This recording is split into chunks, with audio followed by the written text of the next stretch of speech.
The following program is a Town of Colonie television production of the William K. Sanford Town Library. It goes all my life's a circle, sunrise and sundown. The moon rolls through the nighttime till the daybreak comes around. And all my life's a circle, I can't tell you why. Seasons spinning round again, the years keep rolling by. Top of the day. I'm Joe Doolittle. And I'm Kate Dudding. And this is Story by Story. Celebrating the human spirit. And Kate, you'd have to say that we've been doing a bit of celebrating and traveling lately, haven't we? You bet we have. Boy, I'll tell you. Sort of together, but not really, but kind of. But kind of together, and we were at the National Storytelling Summit, which is the National Conference of Storytelling, just about 2 weeks ago. That was in California, near California, yeah, and actually Kate was a finalist in the Story Slam, a big competition for kind of short stories. Yeah, she did really well. She got just out of the money, but it was really fun to watch her up there, I'll tell you. You did good, kid. Thank you. It was a story I wanted people to hear. It starts with when the news started being filled with stories of hate. I found myself telling stories about the kindness of strangers, because I wanted to plant in people's minds, that's one of the kinds of stories we should be telling now. That's right. To give people hope. And I had fun. I'm part of that healing storytelling. Mm-hmm. And you had a workshop. And I did a workshop that brought together a lot of my thoughts about being a hospital chaplain and some stories, and it had a pretty good reception. So I was pleased with that. So excellent. Yep. And we got to California, and I would like to say that the storytelling is alive and well. Sometimes when we're here in the Capital District and we're feeling just like we're all there is, it's nice to be around people that are telling wonderful stories all over the place. Right. And they're doing great work. There were 2 people from Alaska that I met, at least one woman from Australia. Yeah. A lot of people up and down the Pacific coast, because naturally it was easier for them to get there. Mm-hmm. And so I was very pleased to have traveled out there and participated and caught up with people that I hadn't seen in a long time. Exactly. So, that's really good. Well, we're talking about storytelling, and that's one of the things we're going to do. We have a wonderful feature who's going to talk about some wonderful work she's done in Interfaith Stories Circle. We'll give you the what's coming in September for things in storytelling. You bet. And Kate, your story was is that the most interesting thing you've been doing in storytelling, or have you been doing other things? Well, in coming attractions, we'll be talking about some of the other things, the preview of 2 of the exhibits at the Clark Art Institute this summer. But while I was at the conference, I hatched a plan, 2 plans. I spoke with the man who created the moth, George Dawes Green. And I asked him, you've raised the awareness of personal storytelling across the country. Could you help the other forms of storytelling raise the awareness of them? He said, that's just what I'm here for. Oh, wonderful. So I'm hoping that will bear fruition. And I've expanded that. I think the National Storytelling Network needs to establish a partnership of some sort with the Moth and StoryCorps, which collects personal, it's also personal stories, usually around historic events or very important events in people's lives. Yeah. And USA Today has a number of series of storytelling throughout the country. And then Appleseed, which is a podcast from the Brigham Young University Radio. Oh, wonderful. So I think all of those, if we can cross-market our events, that will make the awareness of storytelling. Well, I'm percolating something too, which might fit with that. I was in Edinburgh for the Fringe Festival. Oh, Scotland. There's one of those in New York State, right? Yeah, there's one right up on Saratoga Lake. It's not that end. This is a big Edinburgh. My granddaughter was in the festival. Her school got juried in to do one of the performances of A Comedy of Errors by Shakespeare. It was just great. So they got to spend, 10 days in Scotland and did 6 or 7 performances. But I'm walking down the main drag called High Street, and lo and behold, what do I see? Right there on the left is the Scottish Storytelling Centre. Yes. And some wise benefactor endowed this program that collects all the Scottish and other Gaelic stories. And they have 3 varying size performance spaces and residencies and things. It was wonderful. We went to one performance there. But it struck me that in a video age, perhaps we don't need that. But, with the exception of the program down in East Tennessee State, we really don't have a concentrated kind of place like that. So I'm thinking on what that might look like and how we might do that, although I realize it's a big leap. But it was really refreshing to meet the people there and to experience it. So. And I know I collect news articles on the uses of storytelling, and I believe they had a week when they did storytelling on the subway. Yep, on the trolley. Yeah, yes, yeah. That it was like guerrilla storytelling. Yeah, like guerrilla story. That I kind of dip into here and there. Well, I'll come back with a story about kind of my guerrilla storytelling, but I think it would be really good to see if Muriel Horowitz is here. I know she's here, Joe. She's right there. Muriel Horowitz, welcome and Hi, welcome to Story by Story. It's so nice to have you here. Thank you. And you're all the way up here from the tropical city of Poughkeepsie. That's right. Well, it's down south. Yeah, It is down south. On the water. I mean, It's on the water, and there right. may be a palm tree in somebody's yard. I don't know, but it really is good to have you here Yes. Thank you. you've done some wonderful things down there, and we'll hear more about it. But I guess if no one knew was a storyteller, and I'm always interested in how our guests found their way into storytelling. Yeah, so I guess I've always been a storyteller. I think I didn't know it, though. I mean, I remember when I was little, I used to tell stories to my cousins. I used to walk home from school and imagine these fairy tales and all these things happening. Yeah, that was a little weard. I think if I told anybody about it, they would have No, you committed just started me. so young. But I loved reading stories, and I guess I was also lucky to be a teacher during the time of the whole language movement. And I remember going to a reading conference and hearing Jackie Torrance, and that just blew me away. And Jackie Torres being a famous African-American storyteller, telling the old traditional tales with long fingers, with long fingernails. She's one of people honored with a Lifetime Achievement Award from the National Storytelling Network, just in case you didn't know who Jackie Torrance was. So you got to see her in real life I got person. to see her in real life person, which really incredible. Yeah. And, I think as a Jewish person, storytelling is kind of in my bones. Yep. Our quintessential holiday, the Passover Seder, is a story. It's all about story. So I guess I've always loved story. And then a number of years ago, I had a chance to take a storytelling workshop for teachers.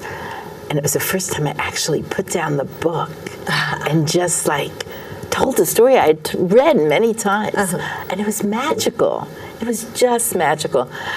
And I guess from there on, I just got really hooked. Oh, wow. So you put down the book Yes. and you told the story.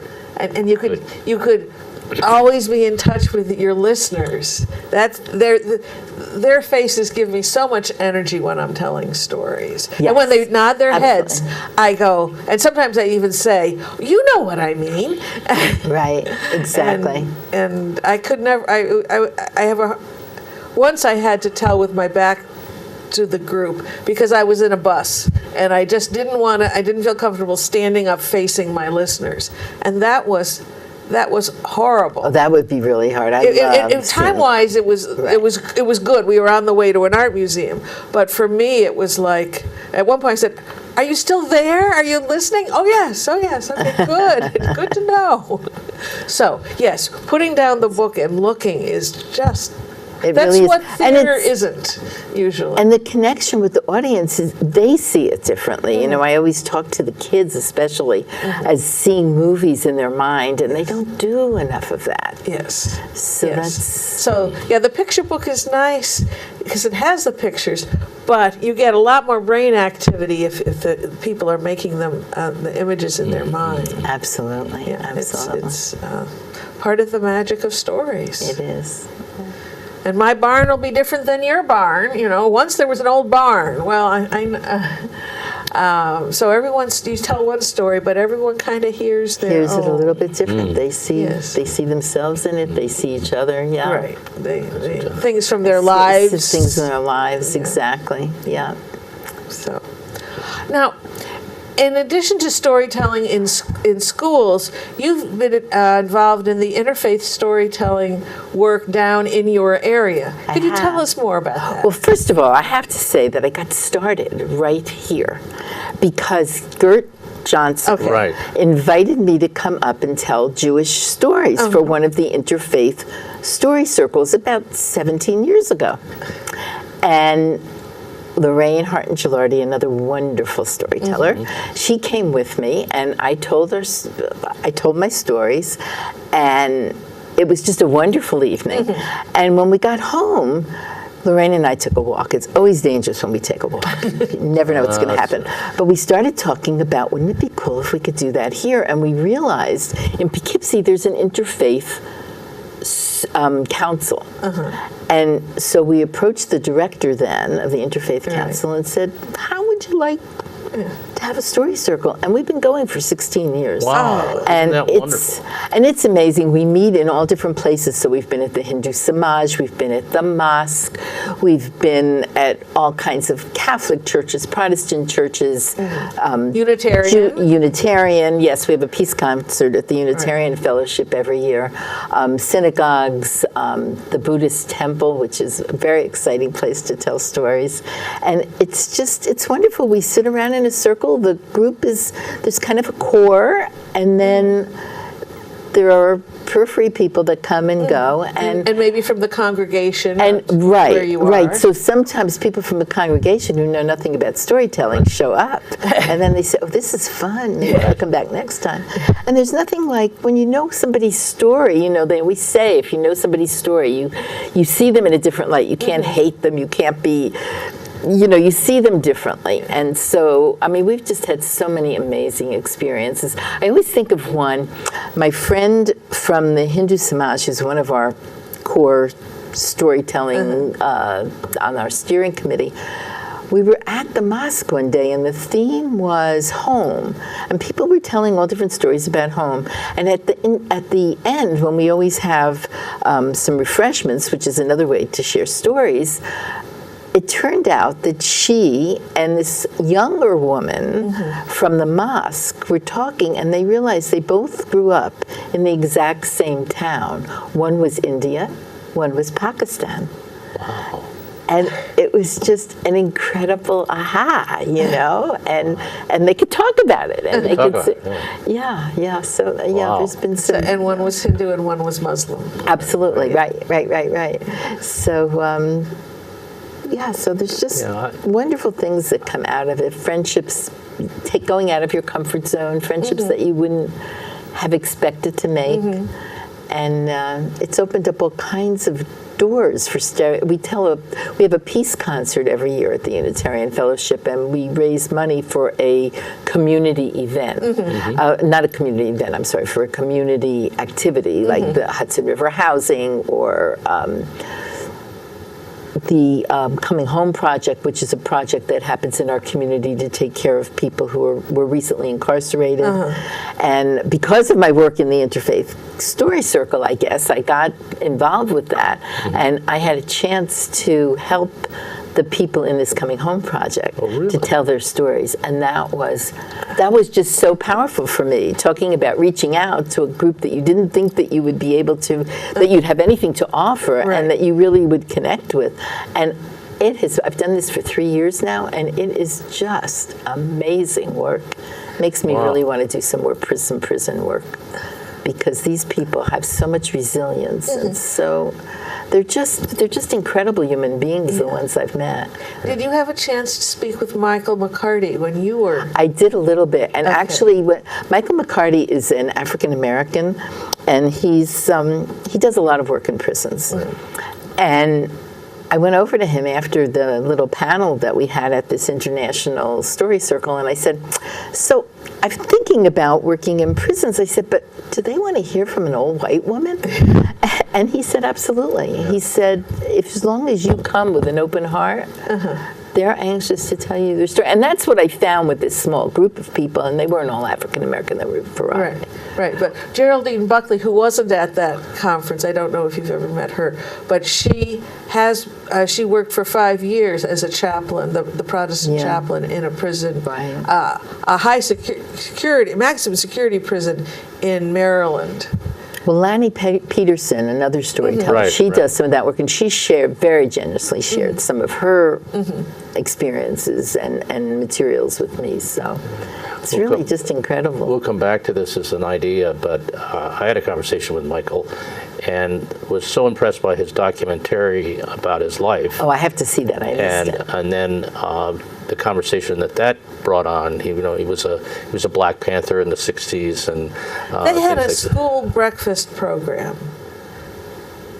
I mean, I didn't know much about the Black Panthers, but that was certainly not. They had feeding hungry kids. That was a priority for them. Well, it actually defined the old democratic political machine.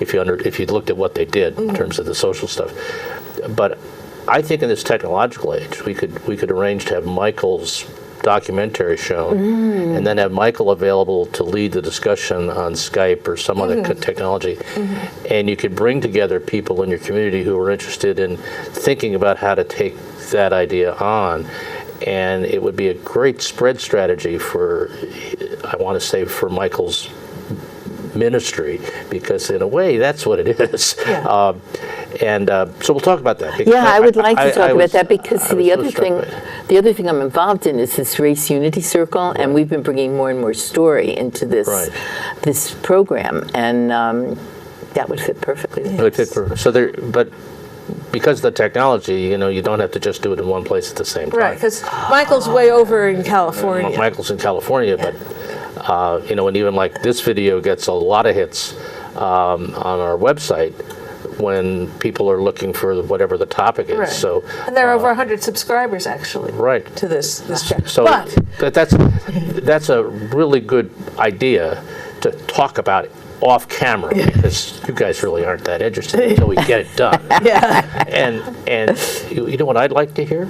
I know what I'd like to hear. I'd like to hear Muriel tell a story, please. Okay, I'd love to. So one of the things I try to do occasionally is combine folklore and personal story. And with the High Holy Days coming up soon, I decided I wanted to share this one with you. The folktale is from Eastern Europe. Once, a long time ago, somewhere in Eastern Europe, there lived a young shepherd boy. And he he did not know the ways of reading and writing, but he was very wise in the ways of nature, and he loved God. And each day he would bring the sheep up to the pasture, and he was really good at that job. And when they were grazing, he would sit down on a moss-covered rock very often, and he would bring out his reed flute that he had made himself. And he would blow, and the music would be just incredible. Everything from the blade of grass to the angels to God would just smile at the music and the sincerity of his heart. Well, one day, when he was going to be a bar mitzvah, coming to the age of 13, his father decided he should go to the synagogue with him. And he was going to take him to the synagogue of the Baal Shem Tov, the founder of Hasidism, very important person. And Yonatan, for that was his name, Yonatan, was so excited. He had heard the villagers talking, and he knew that this man had such fervor in his prayer, and he couldn't wait to go. And so he dressed in the coarsely handmade suit, and he went walking with his father. But before he left the house, unbeknownst to anybody, he took that reed flute and stuck it in his pocket. And as they walked, they went into the synagogue, and they tried to get as close as they could to the Baal Shem Tov. And the prayers began. And the Baal Shem Tov did, in fact, pray beautifully. And the people around were able to pray and respond in Hebrew. He did not know how to read. He wanted so much to pray in his way to the God he loved so much. Finally, late in the morning, he took his hand and he started to reach into his pocket. His father got wise to what he was doing. He put his hand on his son's hand and said, No, you can't do that. Not here, not in this time, and not in this place. Music is forbidden on this day, this holy day of Yom Kippur. So he sat back and he listened to the people praying, and he wished again that he could pray in his way. Later on in the afternoon, he went and he did the same thing. He tried to get his flute. His father stopped him. And so the prayers went on. You know, on Yom Kippur, prayers go on all day long. It was getting near. The sun was beginning to wane. People were hungry. And it was getting close to the time when the Baal Shem Tov would finish the prayers, blow the final Tekiah Gedolah, the final blast of the shofar, and everybody could go home. But something strange happened. He seemed to lose some of the fervor. The prayer was going really slowly. Everybody was kind of looking around, and all of a sudden, that young boy, Yonatan, he took his hand, he pulled out the flute, and he blew a long, beautiful note. His father was horrified. But amazingly, at that very moment, the Baal Shem Tov seemed to be revived. He prayed with great fervor and quickly finished the service and blew the Tekiah Gedolah, and everybody started to go home. The father started to go to apologize for his son, and he saw the Baal Shem Tov was coming toward him. And he said, I'm sorry. Do not apologize for your son, said the Baal Shem Tov. For it was the sincerity and the heartfelt prayer of his praying in his way that made all of our prayers acceptable to God. And so that's the story. And I always loved that story. But now it has so much more resonance for me. I realized I had to tell it when we celebrated this summer the 50th birthday of my son Jonathan, Yonatan. He was born in 1969 with Down syndrome. And in those days, people told us that, I remember the doctor saying, oh, maybe he'll be toilet trained, maybe he can speak. I don't know, he won't amount to very much. You know, you might think about putting him in an institution. After all, you have a 2-year-old daughter, you have to think about her. Well, let me tell you, the 50 years of John's life have been incredible. He learned to ride a bike just like everybody else. He was in many Special Olympic events.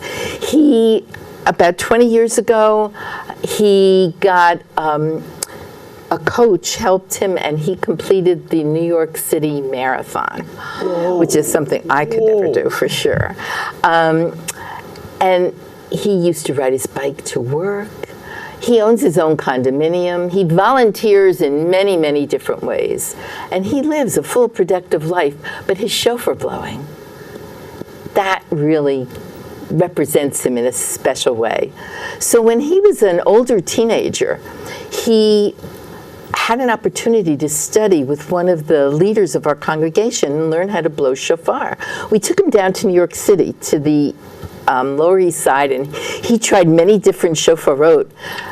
This is one, so you can see. This is his, actually. It's a ram's horn, and it has a beautiful sound, but I can't blow it. So he wanted to study with this man, and every Sunday he went, and he studied the laws and the rules, and he studied the notes. Now, he does not read or write, so he and I worked out a color code so that he could, with lines and colors, so that he could blow the notes of the shofar. And then one year, he was ready, and he blew the shofar at the family service. And he did a perfect job. Now, it's very important. One of the great commandments of this day is to hear the shofar blowing, so it's very important that you hear it and you hear it correctly. And he did a beautiful job. The next year he did it again, and right afterwards, the head of our youth director, who also worked at Vassar College, came running down to John and said, "John, we need you." The student who was going to blow shofar at the Vassar College service didn't show up. And John said, "Well, I'll go." And he ran over with her. And here, this young boy who could not read or write allowed the students and faculty and families of Vassar College to hear the sound of the shofar. And he's blown it for many places, for people who are homeless, not homeless, homebound, for people in nursing homes. He was once even asked by my friend Reverend Gail Berger to blow at a peace concert, to open up the peace concert in front of at the Buddhist temple in front of the largest Buddha in the Western world. There we go. But for him, the biggest thing was when he was asked to blow the shofar in front of his congregation. And he was asked to blow that Tekiah Gadola, that final blow on Yom Kippur. I held my breath. Everybody else had smiles on their faces, and he blew a loud, clear note that went straight, I'm sure, to the throne of God. And as I looked around, once I took a breath, I saw tears in the eyes of some people, and I saw smiles in the eyes of many more. And Jonathan had the biggest grin ever. And so, that shepherd boy who couldn't read or write,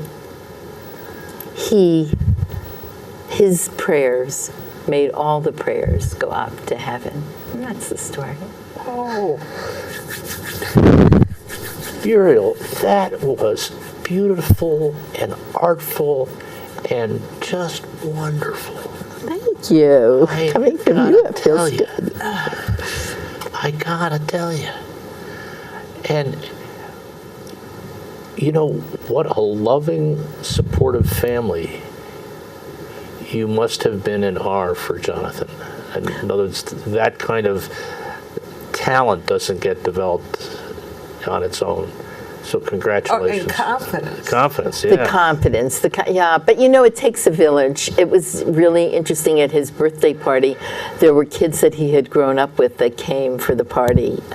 You know, typical kids, our friends' children. Yeah. And it was so wonderful to see. And that community, that faith community and others really helped him become who he was, who he is. Who he is. It's just great. And to be able to step in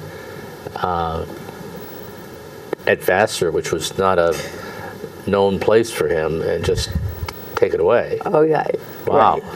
He was just so confident and so excited. And for many years after that, they would call him back every year and asked if he would do it. He saved the service. He did. He really did, because apparently there was nobody else there that knew how to do it. I once had the opportunity after a concert to ask a question to a woman who had just made her debut in the Metropolitan Opera as Aida, and so I asked her to, what's a time when you were performing that you'll always remember? And thinking, of course, that she would say that the time that her first performance at the Met. And she said, well, I was backstage chewing on a Milky Way, talking to a friend of mine, and the second act finished. I was the understudy for Aida that night, and the stage manager said, you have to go on the third act. The other singer is sick. Ooh. And she said, really? He goes, yes. And she said, I put down my candy bar, I started warming up, and I went on. Wow. So the highlight of her career at that point was saving the opera. And right. He was prepared for the one service that day, but right, not and for he the knew second what service. notes.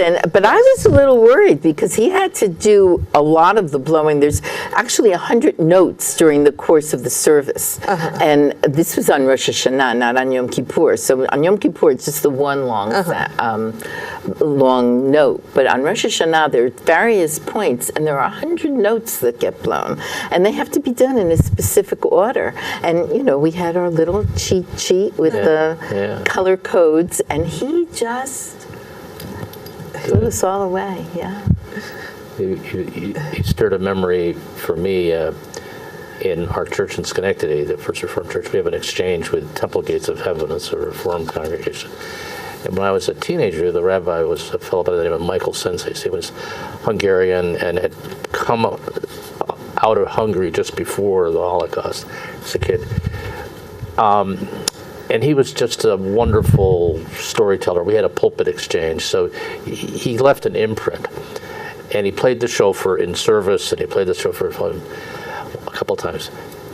My mother is 104, and she's in a nursing home, and I look over across the nursing home fellowship hall, and there is Rabbi Senses.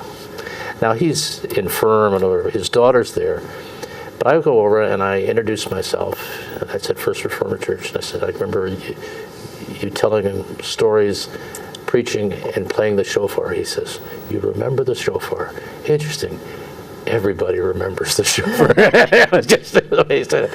And he was just old, but still magical in a way. Everybody remembers the stuff. Yeah. It's true. I don't know if we have time for me to tell a little story. We have to go on to coming attractions. We'll come back. Okay.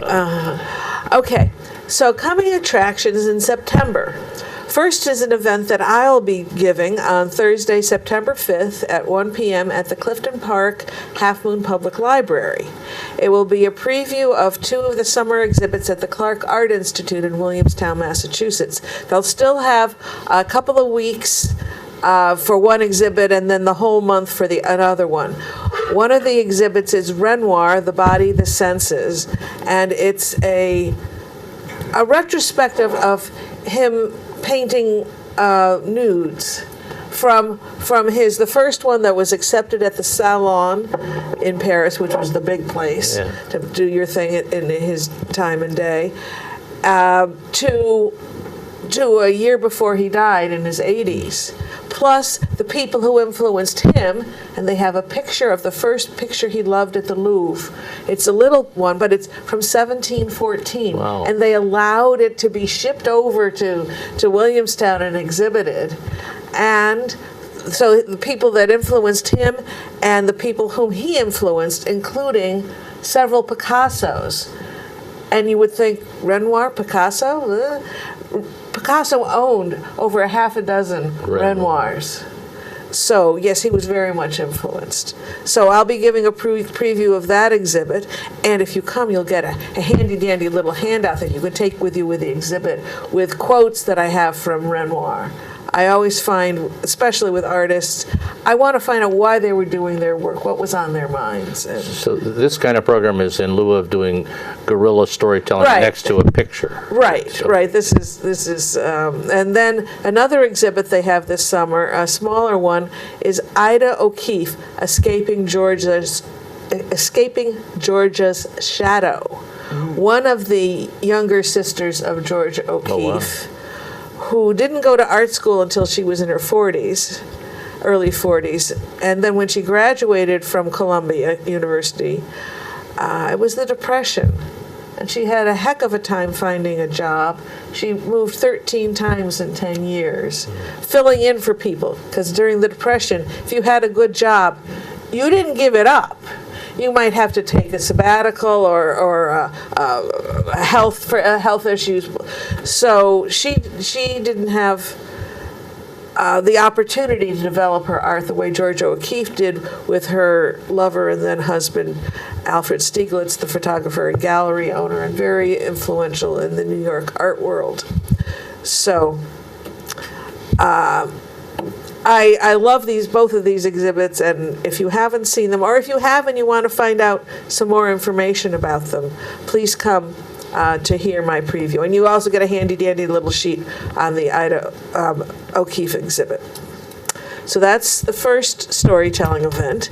Then on Sunday, the September 8th, will be the last of the Not Just for Kids storytelling events at Schoharie Crossing in Fort Hunter, New York, just 10-15 minutes west of Amsterdam, New York. And our very own Sandy Schumann will be telling stories that day. Rain or shine, underneath the tent, Yep. 6 o'clock. Then on the next day, Monday, September 9th, will be the permanent floating, First Monday's Tales and Tales and Stuff. Stuff in the Stockade, Schenectady, First Reformed Church. That's on the corner of Church and Union Street, and it'll be in the Mohawk House. And it'll be a cozy room, and there will be lemonade and cookies, and the feature will be Nancy Marie Payne. Okay, and the topic to be... The topic will be autumn bliss. Did you just make that up, Joe? Yes, I did. Sorry, I shouldn't... You know me too well. Yeah. And then, also on September 8th, a little out of order there, I forgot, we have a spin-off from Word Plays at Proctor's in Schenectady up in Salem, New York, which is northwest of Saratoga, almost into Vermont. And it's been there several years. It's in the Fort Salem Theater in their cabaret, formerly the baptismal area. The Baptist Church.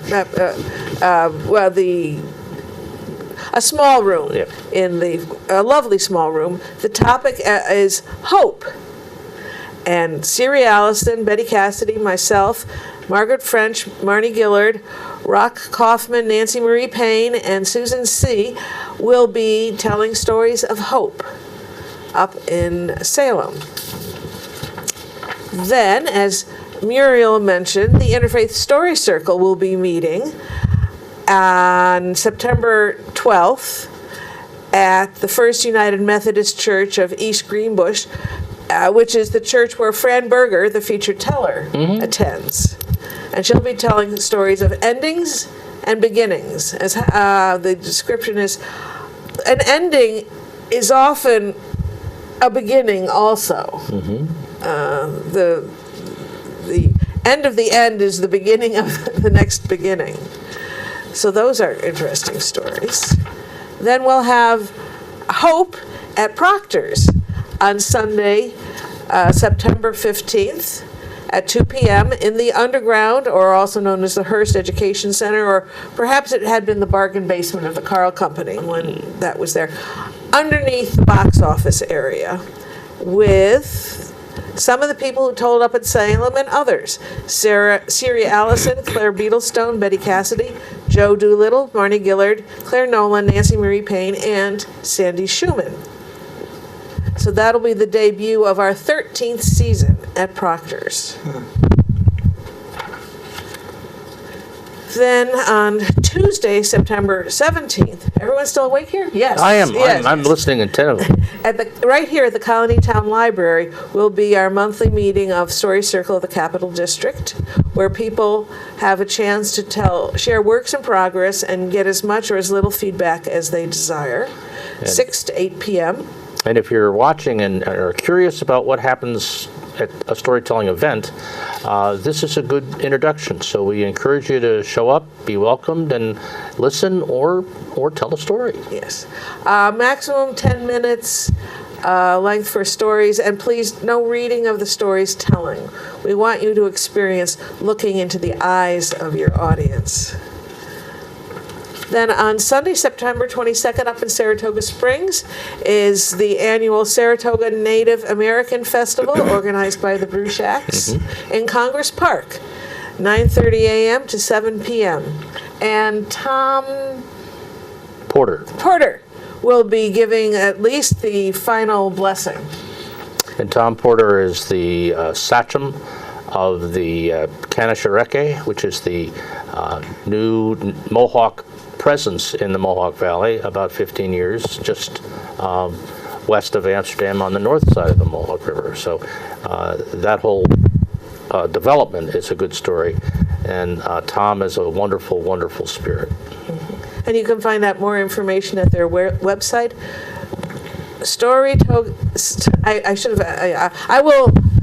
I'll put the capital letters so you can actually say it. SaratogaNativeFestival.com. Then, Storytelling Open Mic at Cafe Lena is starting its 2019-2020 series, 4th Tuesday of the month, September to June, except for December because that's Christmas Eve. There's a featured teller who gets about 30 minutes, and then slots for about 8 different tellers before and after the featured teller. Again, 10-minute length on the stories. Please don't read. And the featured teller will be Tim Van Egmond. Oh, wonderful. Yes, from Western Massachusetts, a multi-talented storyteller, singer, and musician.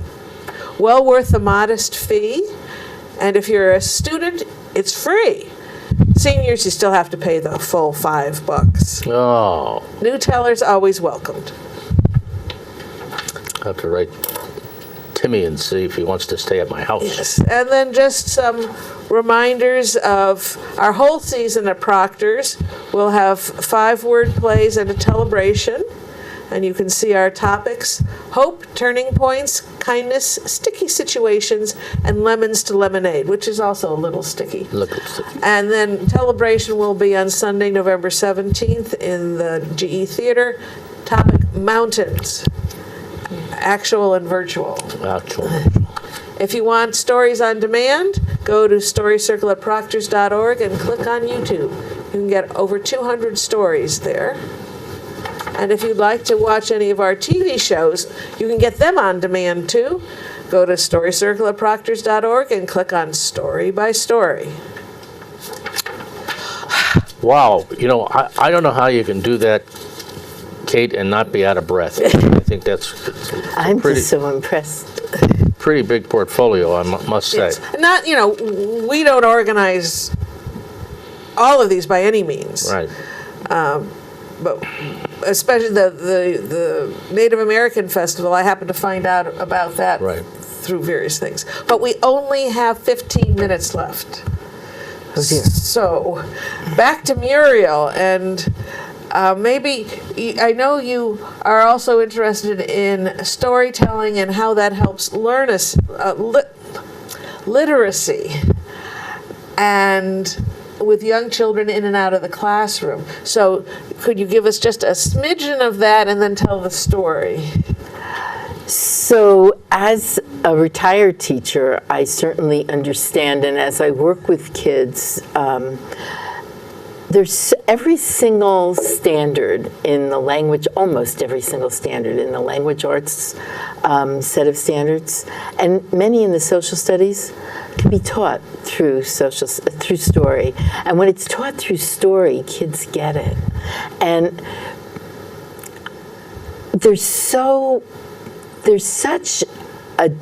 kids have so much trouble imagizing these days. They have so much trouble picturing things because everything is bombarding them.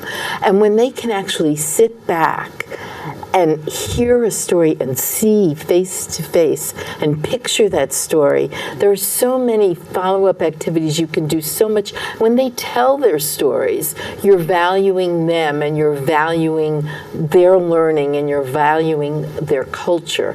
And I've gotten really interested in doing oral history. I've done a number of residencies where I've helped young kids interview their family members and get their stories, especially their immigrant stories, and then record them, and then they share them, and it's been just wonderful. And it's also, of course, very valuable for any kind of character education. One of my favorite go-to books is Once Upon a Time, Storytelling to Teach Character and Prevent Bullying by Alyssa Perriman.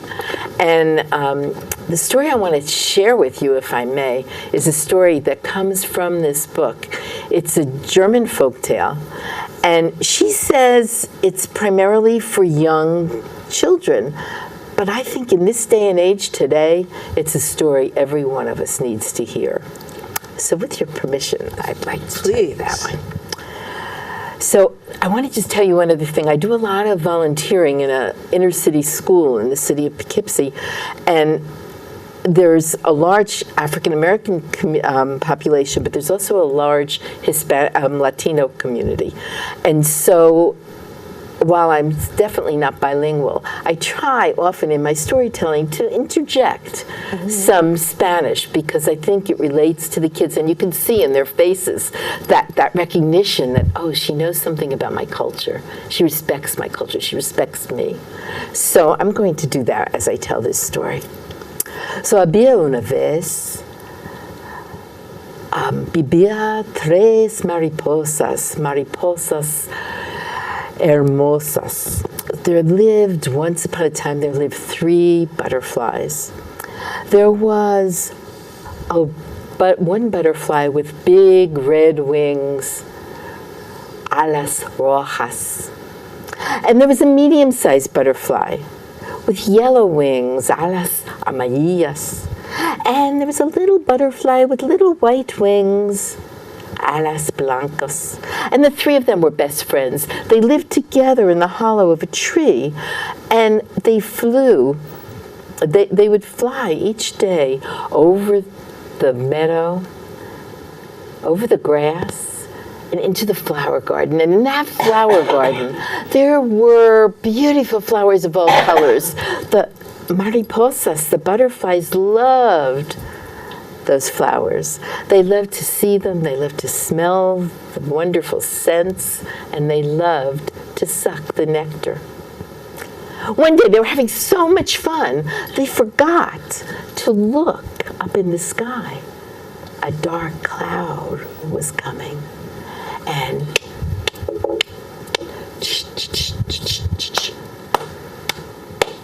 it started to rain. The raindrops came onto the wings. The butterflies didn't know what to do. They needed to get out, and they flew over the flower garden and said, please, please shelter us from the storm. Inside your petals, it's nice and warm. And a red tulip opened up its petals and turned to la mariposa roja, the red butterfly, and said, you can come in, you're like me. But your friends, they're different. I don't like different. They may not come in. And that red butterfly just stood right up and said, I am not going where my friends are not welcome. Muchas gracias, pero no gracias. Thanks, but no thanks. And she flew away with her friends. Now their wings were getting heavier and heavier as the rain was coming down faster and faster and faster. Who will shelter us from the storm? Inside your petals, it's nice and warm. A yellow tulip opened up its petals, looked around at the three mariposas and said, "Yellow one, you can come in, you're like me. But your friends, I don't like different." So she got up and she said, "I will not go where my friends are not welcome. Gracias, pero no gracias. Thank you, but no thanks." And she went on, and now the rain was coming down really hard. Their wings were really, really heavy. They could barely move. And again they said, "Who will shelter us from the storm? Inside your petals, it would be nice and warm." A white lily opened its petals and looked around. "White one, you can come in. I don't like different. You guys have to stay outside." And you know what happened. She said, "I will not go where my friends are not welcome. Gracias, pero no gracias. Thank you, but no thanks." And so they didn't know what they were going to do, and they were barely able to move when they heard a voice from the side, a little clover patch. And from there they heard, "I see. We see that you friends are sticking together. We don't have big flowers to offer you, but if you come to us, you can hide under our flowers until the storm blows over." And so the mariposas, the butterflies, they went under those little flowers, and the sun shone down. It saw how the friends stuck together. It saw how the clover welcomed them all, and the sun pushed that dark cloud away and shone brightly, and the mariposas climbed up the clover, and their wings, the warmth of the sun dried their wings, and the three of them flew back to their tree. And from then on, every day they still went out, and they still went to the flowers, and they still flew around and enjoyed the colors and the smells and the nectar. But they always remembered to go visit the clovers. And if you ever want to see butterflies to this day, if you go to patches of clover, you will see those butterflies, and you will remember how the butterflies stuck together and how the clover was kind to them all. And that's the story. Oh, Lovely. great. So I think we need a little more of that, huh? I think so. Yes. Give me clover. And I thank Alyssa for permission to telling that story. It's from a German folktale. Well, it's And you've added Spanish to it, and you know more than just a little Spanish. I wish I were bilingual, but you know, I learned something very interesting for any of you who want to tell stories bilingually. I went to a webinar actually from the Healing Story Group with Carrie Ayers. Carrie Sue Ayers. And she said that when she tells to a Spanish audience, she uses the English first. And when she tells to an English audience, she uses the Spanish first, so that each group can get that little sense of discomfort about what it's like to be to not understand what's going on. So I think I do that intuitively, but now I do it very purposefully. oh wow, good for you. Oh, I tell the squeaky door, and I just happened to say El Gato, the cat, and the other ones. So saying the Spanish word first, and then with the English subtitle second.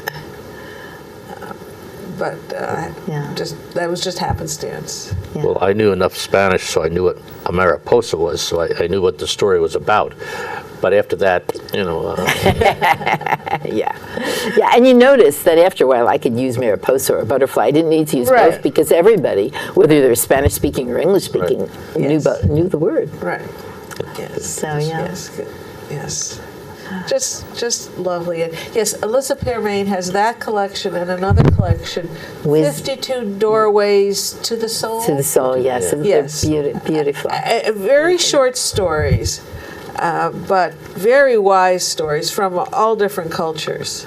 And then she has an index in the back by theme. So Well, here she has one by theme. She has one by value, and she has it by country. So it's really a lot of things you can get from it. right, yes, yes. So maybe one thing we might do is just to post the Healing Storytelling Alliance okay, fall teleconferences. There are 4 that are booked, and we'll post that for you you're to see them seeing out it there. right now as we And speak. those are free. They're at 9 o'clock, usually on a Tuesday night, and they're wonderfully dynamic. And if you're interested, the HSA post all their teleconferences for free on their website, which is also on the line, and you can go there and review the archive and get pointers and hints about a lot of different storytelling topics and techniques. So thank you for bringing up the HSA. I should have thought of it myself, but I didn't. It's hard being perfect all the time. I just want to tell you, I've given up being perfect. You knew that though, didn't you? Well, Yeah, we try our best and say I'm sorry when needed. So we have a little less than 3 minutes. 3 minutes. So, any final words of wisdom from Muriel? Oh, Connect the story with the literacy teaching and reinforcement for kids, because I love the story, but when you're teaching kids to read, how does that kind of story become a lever or part of the method? Well, I think this story really is wonderful for character education, but right. in terms of teaching them to read, in this day and age, especially in schools that are underperforming, there's such an emphasis on sounding out the words, learning the letters, doing the phonics. You can't read? Well, do more phonics. And meaning and comprehension gets lost. So a story like this has sequencing in it. It has prediction in it. It has comprehension in general. It's got main idea. It's got themes. It's got so many things. And when kids begin to understand the idea of story, when they read, they're not just barking at words anymore. They're actually reading for meaning. Ta-da! And so that to me is a really strong So the story, while it's complex, is more easily understood than the words themselves. That's kind of what you're saying, I think. That they can understand this sequencing and as it all happens, whereas if they were trying to deal with a piece of a sentence, they don't get Right. Well, more than that, if the concentration is on, I call it barking at words. In other words, if they're working so hard at trying to sound out every word, they have completely lost the sense of why we read, and then they don't want to read. And for those kids who are second language learners, it's even more important that they build that vocabulary, yes, but also building the idea of story. I did a project. We don't have time right now. We don't have time. But yes, so I'm not even going to tell you about an article I wrote. But yes, but maybe it can be put on your website. Sure. Yes.